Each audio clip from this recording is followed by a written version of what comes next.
कहिया तो बबलू के मौदे तांबड़ा में देख रहो उतना दूर चल जाए रही जे।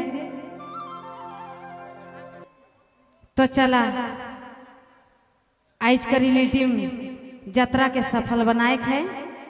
सब माई बहन भाई बहन के सबके हार्दिक जोहार है। हमार सजिंदा भाई मन के भी और हमार कैमरा वाला बाबू मन। क्या कैमरा है बाबू मन, तोहरे तो रांचियों वाला के सबके चौपट कर दे।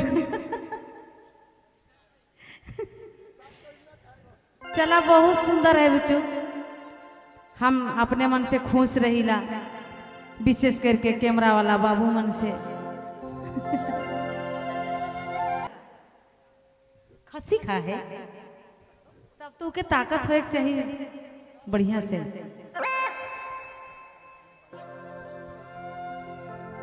हे अरे सब अपन अपन कैमरा के तैयार रखा। आज कैसनो गीत के गाँव तो बिक्री हो जाई, काहे के आज ज्यादा कैमरा वाला है ने 35 गो।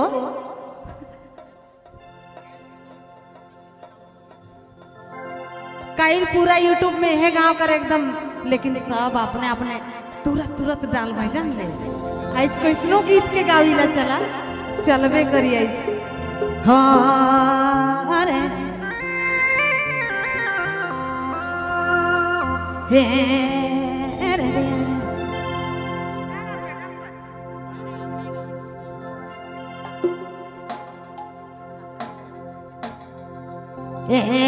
हर हरे हाय रे ऐसा हाय रे ए संगीर रूबात तीता लागे।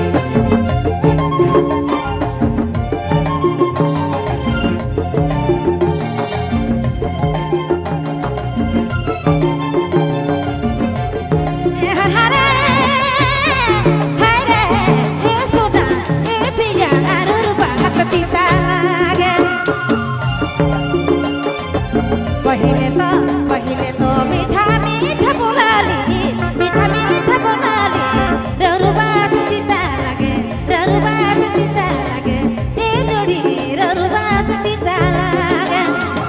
पहले तो मीठा मीठा बोलाली रे, मीठा मीठा बोलाली रे, ररुबात तीता जोड़ी ररुबात तीता लागे।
Blue Mobile by